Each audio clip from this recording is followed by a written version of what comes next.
This folktale is of Mizoram, and the title of this folktale is Ngaiteii, translated by Rini Tochhong. Once upon a time, there was a young girl named Ngaiteii. She no longer had a father. Her father had drowned.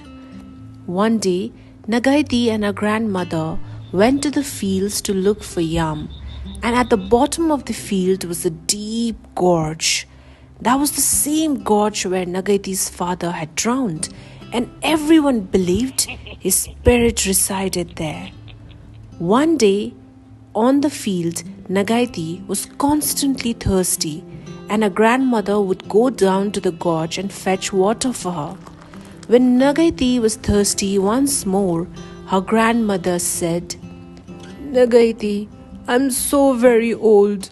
Now, you go down and fetch the water yourself. But when you go see the gorge, don't say anything. Just you keep quiet." Ngaiteii said yes to her grandmother and went down to the gorge. As soon as she saw the deep black gorge, she opened her mouth and said, "Oh, how did the river turn black?" As soon as she opened her mouth, she fell into the gorge. Ngaiteiy's grandmother got worried as she was not back home. She suspected that she must have fallen into the water and set off. She quickly went to look for her.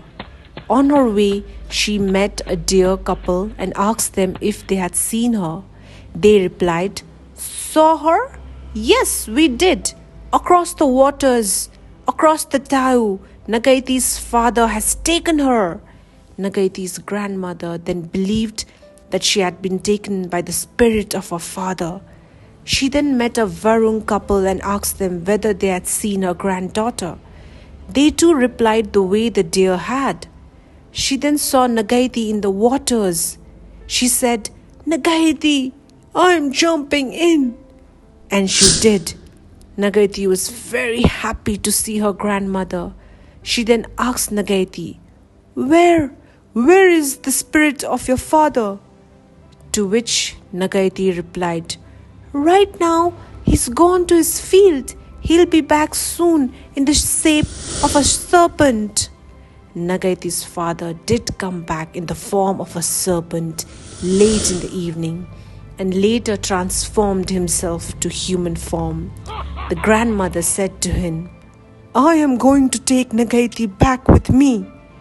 The father agreed but said, "You will have to bring her back to me very soon though."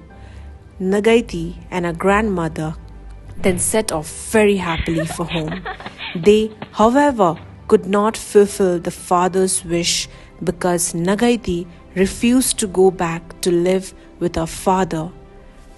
The father, his wish not being fulfilled, retaliated and flooded the nearby land till Ngaiteiy's village was almost drowned in the impact.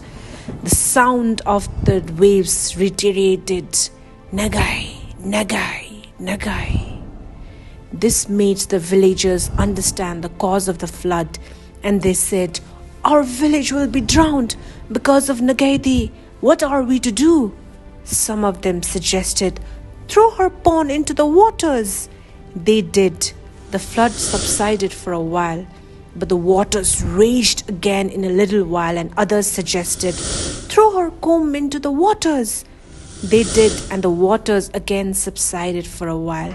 They continued throwing Ngaiteiy's possessions into the water, her bracelet, her necklace, and all she possessed, but the flood refused to stop.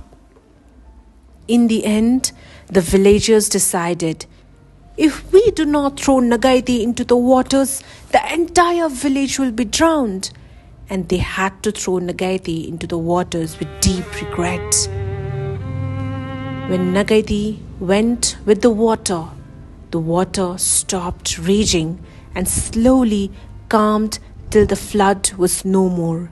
But the villagers could not get over the loss of Ngaiteii, and their song of mourning was, "Ngaiteii, the eastern winds did rage against you. The heavy rains did pour down on you, Ngaiteii.